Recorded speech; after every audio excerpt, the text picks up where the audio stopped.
Bom dia, irmãos. É uma alegria, mais uma vez, estarmos aqui reunidos na casa do Senhor. Estamos na nossa EBD. Hoje é um dia especial, 9 de agosto de 2020. Hoje também é comemorado o Dia dos Pais, né? Então nós estamos duplamente agradecidos ao Senhor por mais um domingo, mais uma EBD e também na comemoração do Dia dos Pais. Então quero felicitar todos os pais aqui presentes, os também que no futuro poderão ver esse estudo pela internet. Então quero agradecer ao Senhor. Vamos orar para que a gente possa dar início ao nosso estudo. Grandioso Deus e Pai, nosso Senhor, nosso Salvador, queremos mais uma vez te agradecer, ó Pai, por este dia tão maravilhoso que o Senhor está nos proporcionando. Dia de sol, dia de paz, de alegria, um dia de trabalho, ó Pai, na Tua presença, sabendo que tudo que realizamos na Tua obra não é vão. Faz o que lhe apraz. Então, ó Pai, trabalha na nossa mente, no nosso coração, de tal maneira que a gente possa realizar a Tua vontade e não a nossa. Que esse estudo, ó Pai, possa falar no nosso coração e ficar gravado, para que a gente possa, no nosso dia a dia, procurar a Tua presença e realizarmos a Tua vontade. E tudo isso, Senhor, que nós te pedimos, não por merecimento, mas no nome de Jesus. Amém. Nós estamos estudando hoje a lição número 6, a revista da Convenção Batista Fluminense, a versão eletrônica, porque esse trimestre nós não tivemos a versão impressa. Então nós temos como tema de hoje, ainda não é o fim. E o texto bíblico se encontra em Marcos, capítulo 13. Todo o capítulo 13 foi colocado na nossa lição através do nosso irmão, o pastor Washington Roberto Nascimento, pastor da Igreja Batista em Campo Grande. Então, que Deus continue nos abençoando. E essa lição, ainda não é o fim, de Marcos capítulo 13, ela nos ensina aqui 4 pontos, ou 4 tópicos. Ele coloca aqui da seguinte maneira: tenha cuidado para que ninguém engane vocês. Tenha cuidado na hora do sofrimento. É o segundo tópico do estudo da lição desse trimestre. Lição número 6. E o terceiro, tenha cuidado de aprender e saber o que o texto ensina. E o quarto e último tópico, tenha cuidado de orar e vigiar. Então, dentro desses 4 tópicos, né, o autor da lição, ele desenvolve o ensinamento de Jesus sobre o nosso cotidiano, o que nós temos que fazer, como fazer, aguardando o retorno de Jesus. E dentro desses 4 tópicos, segundo o texto bíblico de Marcos capítulo 13, nós temos 3 perguntas. E essas perguntas são as seguintes: quando será a destruição do templo?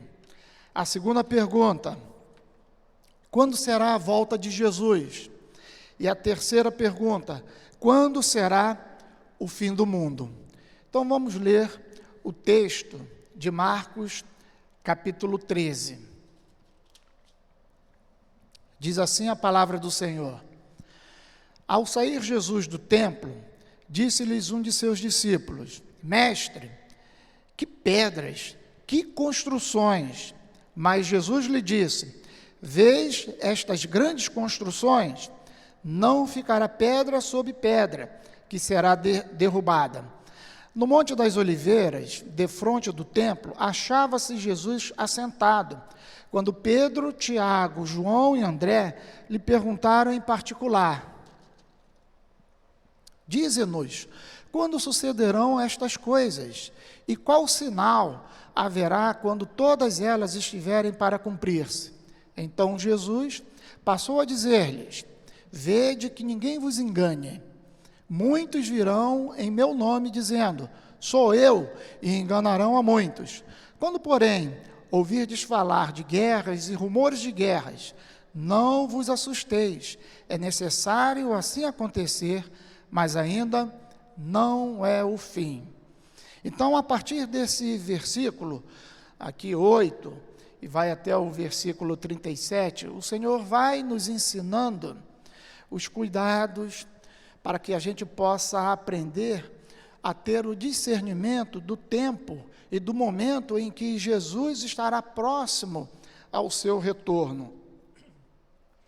Exatamente aqui ele diz, tenham cuidado para que ninguém engane vocês. Nós precisamos tomar esse cuidado de uma forma muito especial, porque se nós não tivermos esse cuidado, com certeza seremos enganados. Mas o que é necessário, eu poderia dizer até essencial, que nós devemos fazer para que a gente não seja enganado, é a gente ler a Bíblia. Tem que ler a Bíblia, tem que orar e tem que trabalhar.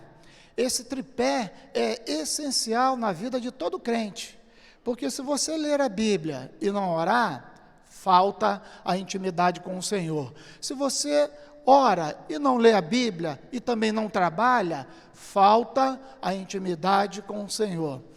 Porque o nosso Senhor disse aos seus discípulos em certa ocasião, e assim está escrito, que o discípulo dele não é aquele que simplesmente ouve a palavra e guarda no coração e acabou, pronto, está feito, não. Ou aquele que ora, ouviu a palavra, orou, acabou, está feito, está consumado, também não é assim. Mas o Senhor diz que o verdadeiro discípulo dele é aquele que ouve as suas palavras e as pratica. Então a prática das boas novas do Evangelho é o trabalho. Como é que você vai praticar se você não trabalhar? Como é que você vai praticar a Bíblia se você também não conhecer? Então você precisa ler, você precisa estudar. Como é que você vai trabalhar ou como você vai conhecer o que você está lendo se você não conversar com o autor, que é o Senhor, que é Deus, Deus Pai, Deus Filho? E você precisa dar espaço ao Espírito Santo para que você possa ouvir, né? Porque a palavra de Deus, quando você lê a Bíblia, você está ouvindo Deus falar. Você precisa conversar com o Senhor e você precisa trabalhar, ou seja, colocar em prática no dia a dia o que você ouviu de Deus e o que você falou com Ele, porque senão o ensinamento é vão. Se você ouve, se você fala, mas você não pratica, esse ensinamento é em vão, não serve para nada. Então você precisa ler a Bíblia, estudar a Bíblia, você precisa orar e você precisa trabalhar. Então é essencial que você conheça a Bíblia para que ninguém engane você. Se você não ler a Bíblia, se você não orar e se você não trabalhar, eu tenho absoluta certeza que você vai ser enganado. E é muito comum a gente falar em vento de doutrina, ou seja, você ouve uma coisa aqui, ouve outra ali, e você não sabe, será que o que eu estou ouvindo é certo? Será que o que aquele pastor, o que aquele professor, seja quem for que estiver ministrando, será que o que ele está falando é exatamente isso ou é correto? Você só vai saber disso se você ler a Bíblia, se você orar e se você trabalhar na casa do Senhor. Não tem outro jeito, não existe nenhuma fórmula mágica, não existe nenhuma outra fórmula que você possa ter intimidade com Deus que não seja desta forma, o trabalho na obra do Senhor. Isto é essencial. Então, o que é interessante é a gente observar exatamente isso. E quando a gente vê na revista, aqui no capítulo 13, né, o autor da lição, ele coloca como o marco zero, vamos chamar assim, do retorno de Jesus, a ascensão do Senhor. Você que estudou a lição, você deve ter percebido, você deve ter lido isso. Ele coloca como marco zero para o retorno de Jesus, a ascensão, quando ele subiu. Mas nós precisamos entender o seguinte: no que diz respeito à história, 50, 100 anos, isso não quer dizer absolutamente nada, porque é muito pouco, é muito curto esse espaço de tempo quando nós estamos estudando a história. Então, precisamos entender: Cristo veio, ele nasceu, aos 30 anos ele começou o seu ministério, aos 33 ele foi crucificado, né? Sexta-feira ele foi crucificado, ele morreu, no domingo ele ressuscitou, ou seja, no terceiro dia ele ressuscitou. Então nós precisamos ter isso. E segundo o livro de Atos, ele, depois que ressuscitou, ele ficou 40 dias entre nós.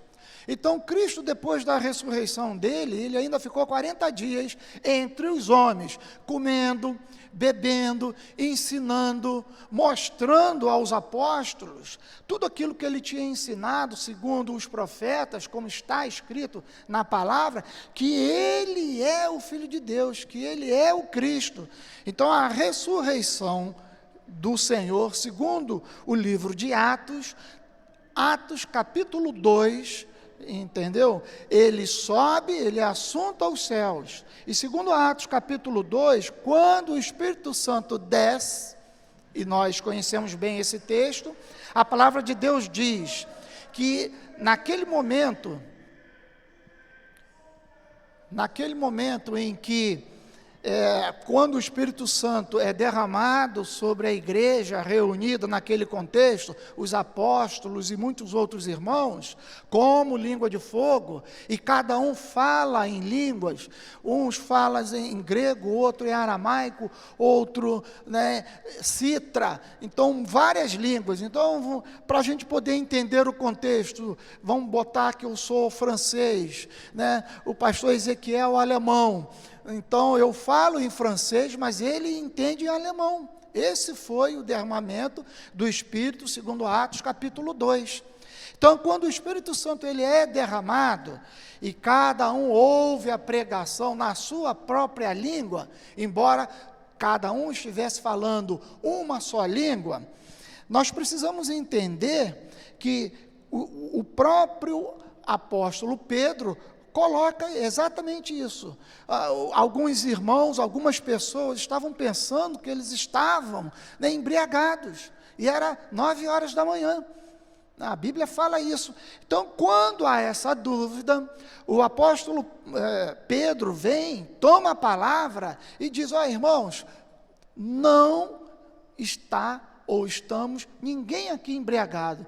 Isso que vocês estão vendo é o cumprimento da palavra, é o cumprimento da profecia, é o derramamento do Espírito Santo sobre todo aquele que invocar o nome do Senhor.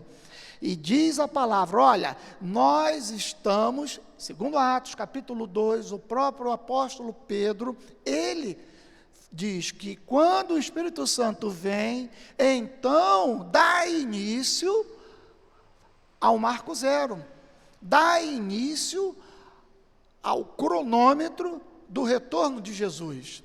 O cronômetro do retorno de Jesus não é a ascensão dele aos céus, mas sim o derramamento do Espírito Santo. Nós estamos falando aí de um tempo muito curto, de 40 dias no máximo. E como foi dito, em se tratando de história, e aqui no caso história bíblica, história da humanidade, 40 dias não é nada. Então nós precisamos ter esse discernimento, que segundo a palavra, o marco zero para o retorno de Jesus não é a ascensão de Cristo, mas sim o derramamento do Espírito Santo de Deus. Esse é o primeiro tópico, desenvolvido na lição desse domingo. No segundo tópico, temos que ter cuidado na hora do sofrimento. O sofrimento é uma realidade de todos, com certeza. Qual ser humano não sofre? Qual ser humano que vê ou que passa por determinado momento da sua vida não tem uma dor no coração? E isso, segundo alguns, é essencial para a construção do conhecimento, para a construção do relacionamento, para a construção do conhecer. Aí a gente fica meditando, segundo a palavra de Deus, como está escrito, por exemplo, no livro de Jó. Jó foi um homem que sofreu muito, mas ele aprendeu. Jó teve pecado? Claro que teve pecado, porque a Bíblia nos ensina que todos os homens, todos os seres humanos são pecadores e precisam da graça, precisam da misericórdia, precisam da salvação do Senhor, através de Cristo. Então, o segundo tópico aqui, tenha cuidado na hora do sofrimento, é uma realidade. Por melhor que você seja, pelas melhores atitudes que você tenha, pelo trabalho árduo que você faz, não tem jeito, você, em algum determinado momento da sua vida, você vai sofrer, você vai passar por dificuldades. Então, você precisa entender que o sofrimento é uma realidade, que o sofrimento é essencial para o seu conhecimento, para a construção do seu caráter no seu dia a dia. Não tem como você, como ser humano, nós como seres humanos, estarmos diante dessa realidade. Eu gostaria tanto de não sofrer, eu gostaria tanto de não passar por essa dificuldade. Isso não existe, meu irmão. É por isso que a Bíblia diz assim, né? Orai sem cessar. O mundo jaz no maligno, mas tenha bom ânimo, eu venci o mundo, diz o Senhor. Então, o sofrimento para o ser humano é uma realidade.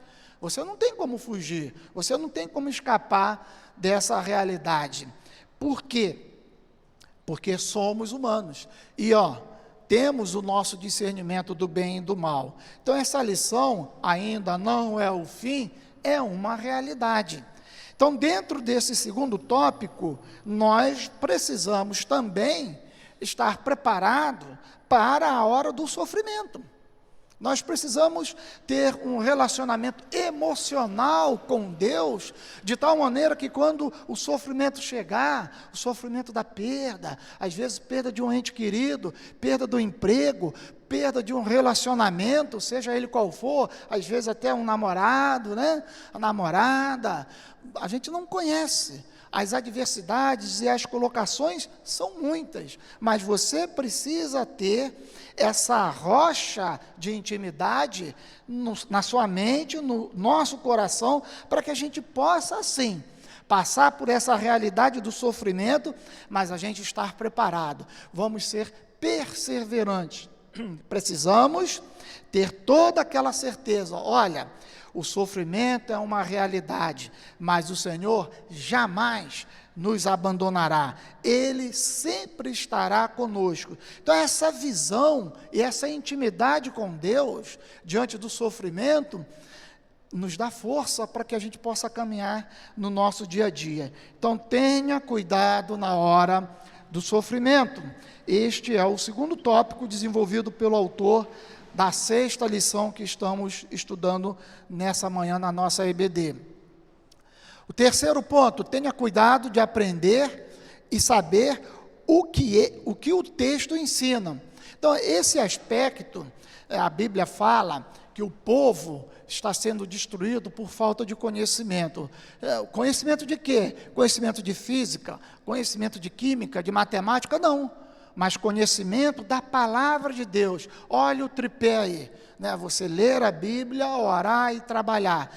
O povo de Deus precisa ler a Bíblia, precisa saber que é a palavra de Deus, precisa saber que a Bíblia é o único livro que foi escrito por 40 pessoas diferentes, que levou 1.500 anos para ser escrito e guarda uma unidade como nenhum outro livro, fala de realidades que nenhum outro livro tem. A Bíblia é a nossa única regra de fé e prática. Você não pode ler a Bíblia achando que ali na Bíblia você vai pegar um erro. Você ler a Bíblia, você vai descobrir algo assim inusitado que ninguém nunca viu. Não, não. Você ler a Bíblia significa ouvir a voz do Senhor e você saber o que Ele tem para falar com você naquele momento. Você deve ler a Bíblia todos os dias, você deve ler a Bíblia durante anos e anos até o retorno de Jesus. Porque a palavra de Deus, ela é de conhecimento, de sabedoria, né, que jamais qualquer ou nenhum ser humano tem essa capacidade ou poder de dizer assim, ó, eu li a Bíblia, já dizer Gênesis a Apocalipse, e já li tudo, já conheço tudo, não tenho mais nada para aprender. Isso não é verdade. Todas as vezes que a gente lê a Bíblia, a gente sempre lê, sempre aprende alguma coisa que não lemos e que não vimos e que não aprendemos na leitura anterior. Há 30 anos, de uma forma bem objetiva, há 30 anos eu leio a Bíblia, todos os dias. Já li a Bíblia várias vezes, de Gênesis a Apocalipse. E eu nunca disse a ninguém quantas vezes eu já li a Bíblia. Isso não importa, né? Isso não importa. Mas uma coisa eu sei e eu posso afirmar a você. Todos os dias, quando eu leio e estudo a Bíblia, eu vejo algo novo que o Senhor não tinha falado comigo da última vez quando eu li aquele respectivo texto. De tal maneira que todos os dias, o óleo da unção, o Espírito Santo sobre a nossa vida é renovado dia após dia, e nos dando força, nos dando visão do que Deus tem para nós até a consumação dos séculos. Ainda não é o fim. Você tem que ter cuidado com o que você vai aprender, porque se você não ler a Bíblia, se você não orar e se você não trabalhar na obra do Senhor, vai vir o seu sofrimento, a adversidade, e você vai se tornar uma pessoa vulnerável.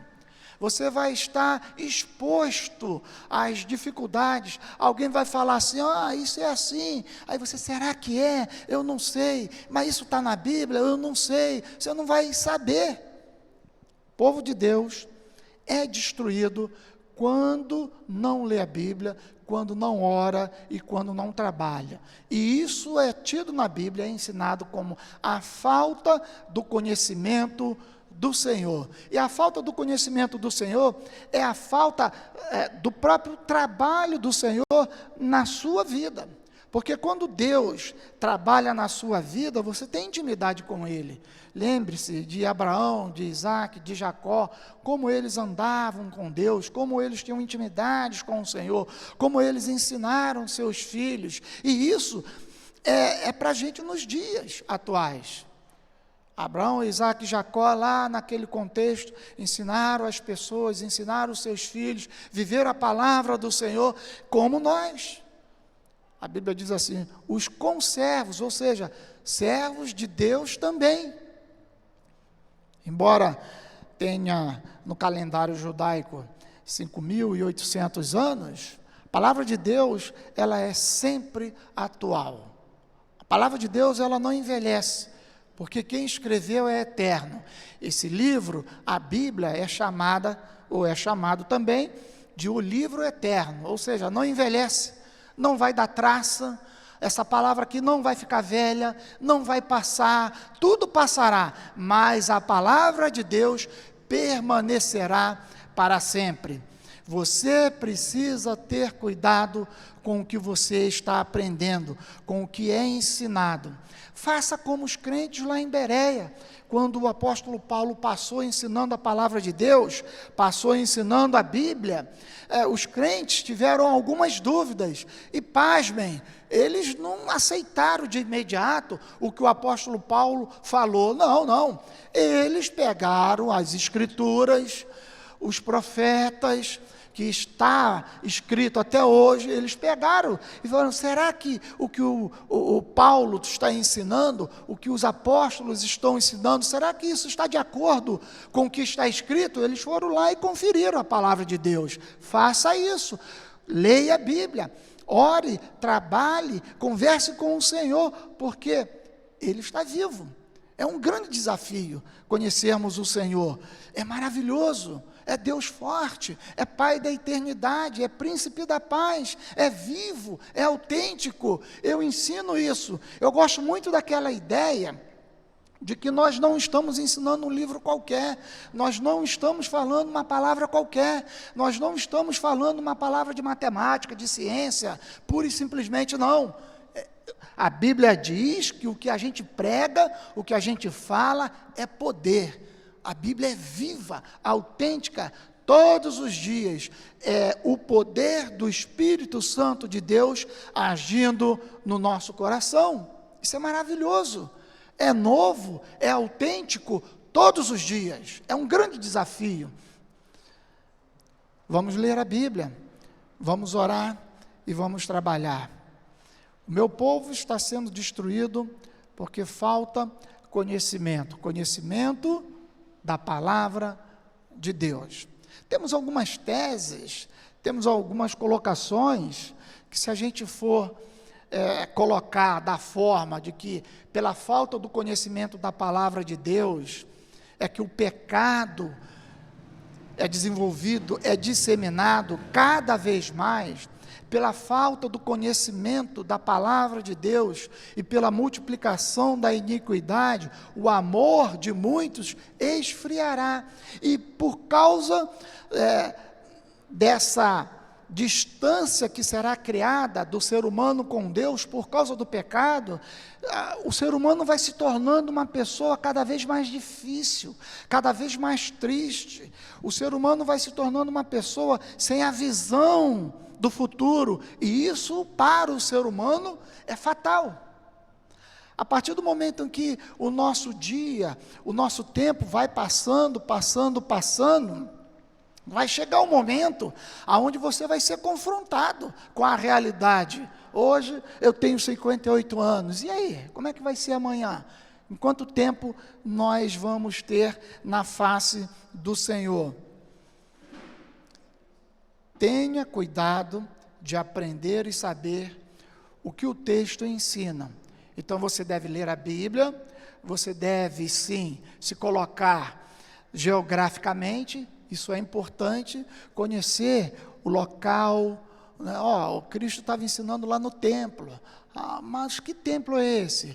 A primeira vez esse templo foi construído por Salomão, né? Esse templo, depois ele foi derrubado, pelos persas, pelos medos, por Nabucodonosor. Ele foi destruído no ano de 586 antes de Cristo.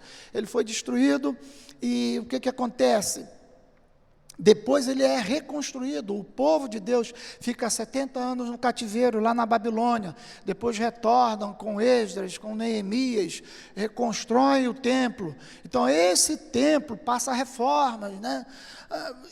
E quando chega no momento de Jesus, no contexto de Cristo, então esse templo está reformado, adornado, com pedras de aproximadamente 4 metros.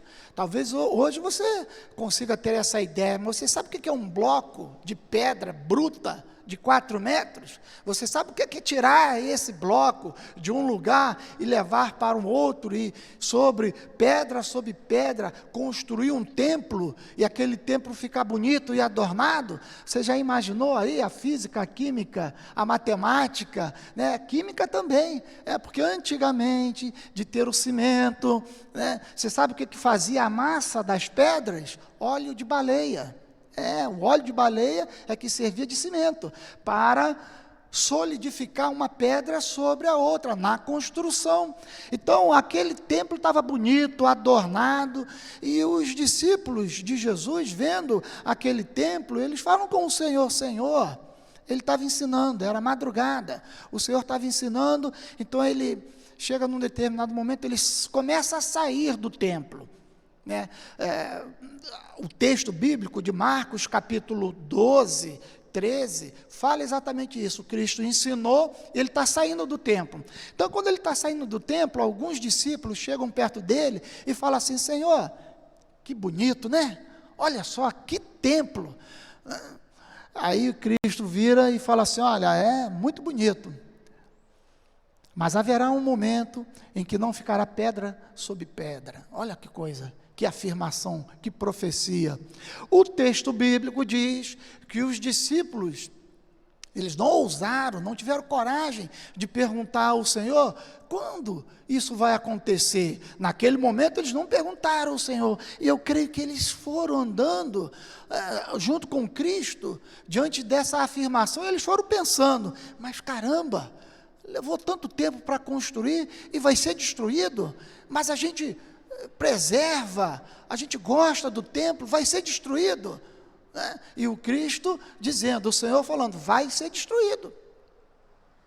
E diz o texto que quando chega lá no Monte das Oliveiras, lá depois, ele já saiu do templo, aí Cristo está sentado, os discípulos se aproximam dele e falam assim: Senhor, fala para a gente, aquilo que o Senhor disse lá no templo, que o templo vai ser destruído, quando será?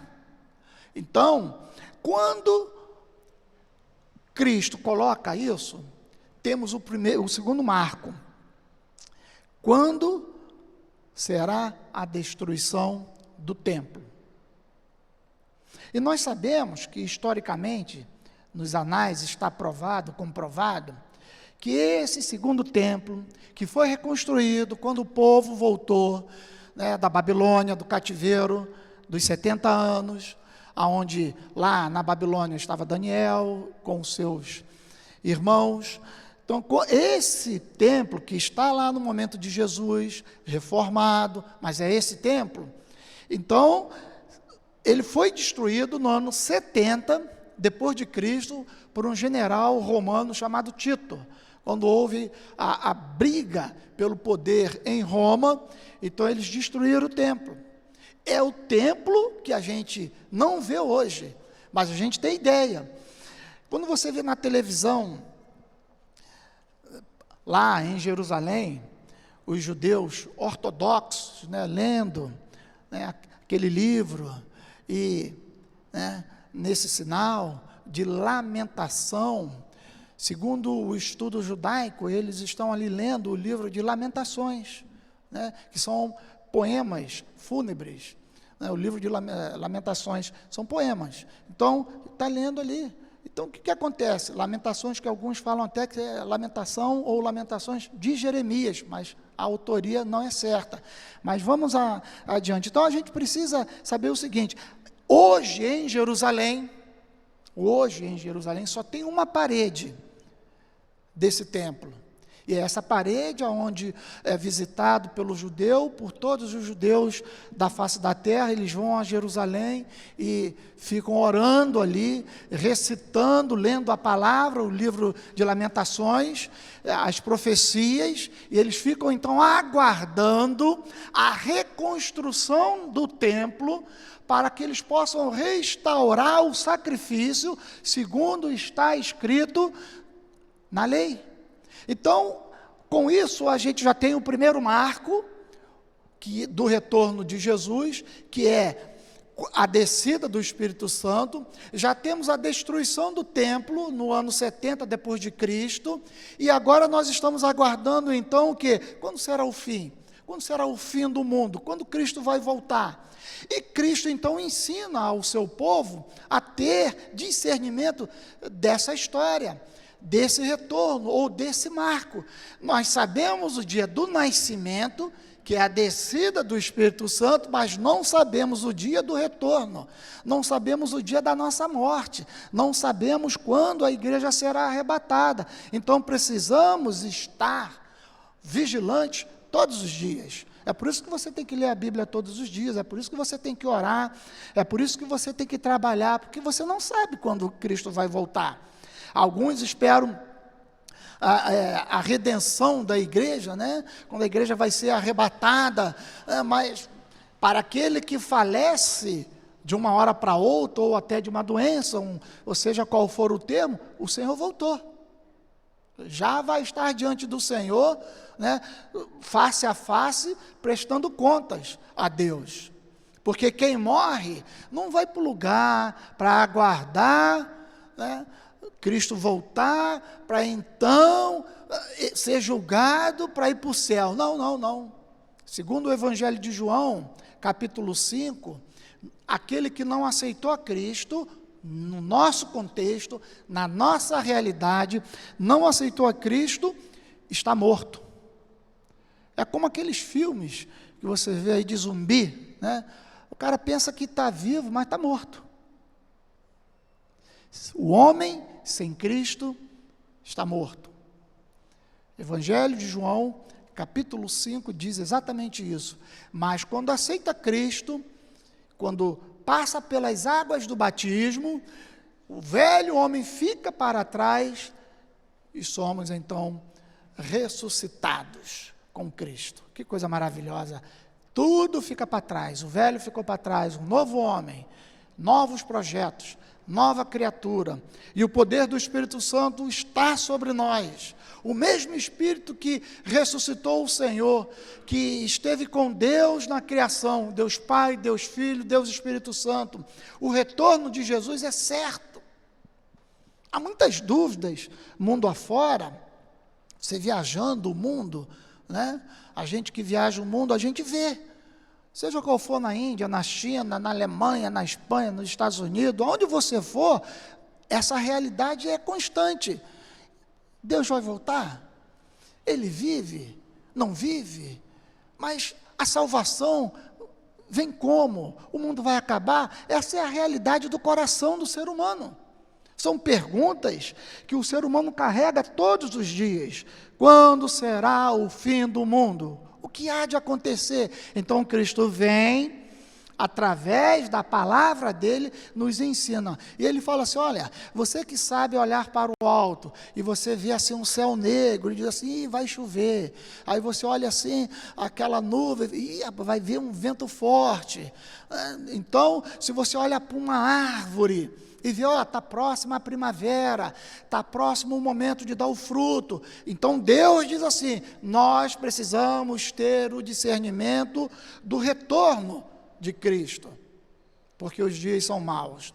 E eu costumo desafiar no amor as pessoas que realmente não têm Cristo, não conhecem o Senhor, não leem a palavra, não oram, da seguinte maneira, olha, você não conhece a Deus, você não sabe qual é o caminho.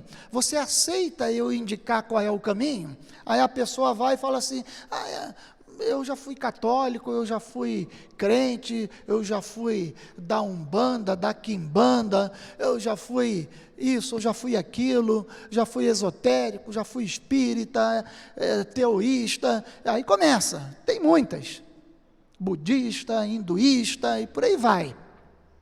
Eu falei, mas tem um jeito de você tirar a sua dúvida, a quem você deve servir? Aí a pessoa para. Isso é comum, todos os dias, essa confrontação.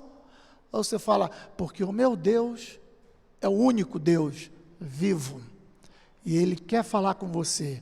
Ensine a pessoa a orar. Deus, fala com Ele, em nome de Jesus. E você pode ensinar a pessoa a orar em questão de segundos. Diga que Deus, Tu és o Criador. Olha a glorificação de Deus, ou a Deus. Olha a oração do Pai Nosso. A oração do Pai Nosso ensina exatamente isso, tem fases. Deus, eu já ouvi falar que Tu existe, mas eu não sei se Tu existe. Então, se Tu existe, aí você pede, fala quais são as suas adversidades, mas no final é essencial, em nome de Jesus, amém, porque Ele é o caminho, o único caminho, não há outro. Estamos esperando o retorno dEle, a redenção da igreja, a redenção do homem é Cristo. Estamos aguardando o retorno do Senhor. O preço da liberdade, segundo Abraham Lincoln, é a constante vigilância. Se você quer ser um homem livre, você tem que aprender a ser livre, porque você não pode ser livre de qualquer maneira. Aquilo que você pensa que é liberdade, viver a sua vida de qualquer jeito, na verdade, não é liberdade, é escravidão. Parece um contrassenso. Você sair por aí fazendo o que você quer, você tem uma falsa noção de liberdade. Mas aí você vai ver que você precisa de coisas essenciais. Você precisa beber água, você precisa comer. Então, para você beber água, você tem que pegar água. Para você comer, alguém tem que plantar. Então, tem que ter um trabalho. Então, você vai vendo que servir o Senhor, você tem que saber como. Você não pode servir ao Senhor do jeito que você quer, de qualquer maneira, não. Você tem que saber que Deus, Ele nos ensina como servi-lo todos os dias. A leitura da Bíblia é essencial por isso. Adorar a Deus em espírito e em verdade, você tem que saber como. A destruição do templo foi no ano 70, depois de Cristo, segundo Daniel, Apocalipse, Coríntios, Tessalonicenses e muitos outros textos, Isaías, Jeremias, Lamentações, Gálatas, Efésios, muitos textos falam do retorno de Jesus. Precisamos viver aguardando o Mestre.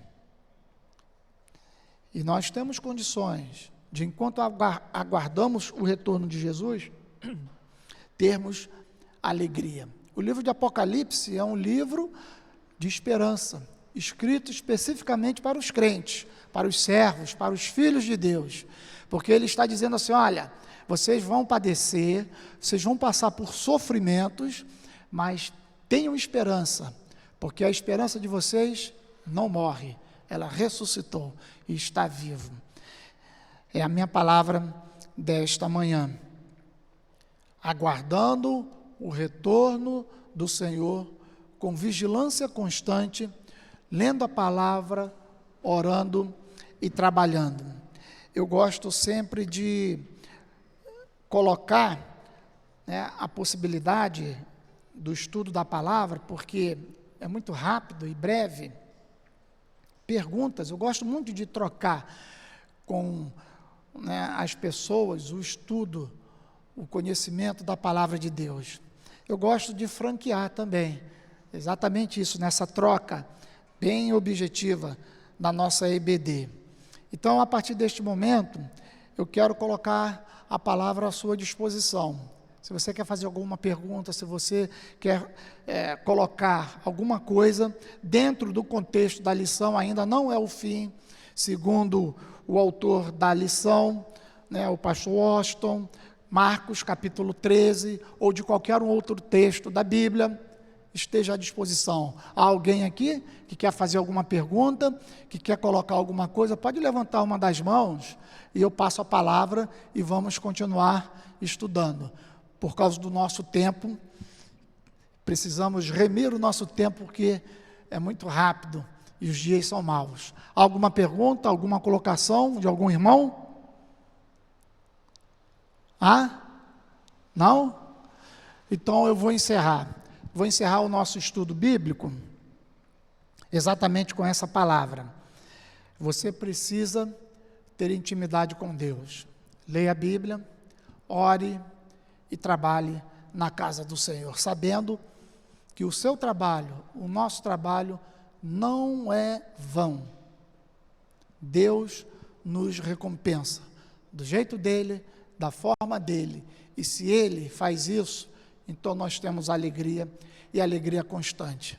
Vamos orar para encerrarmos o nosso estudo bíblico.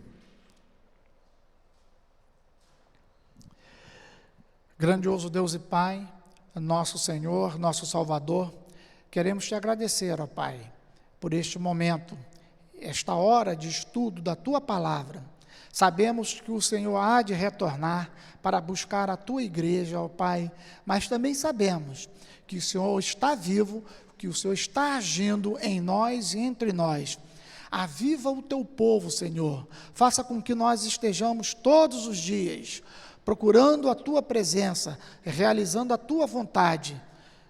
Tudo isso, ó Pai, nós te pedimos, não por merecimento, mas em nome de Jesus, o nosso Senhor e Salvador, que vive e reina pelos séculos sem fim. Amém. Que Deus te abençoe rica e abundantemente, no nome de Jesus. Amém.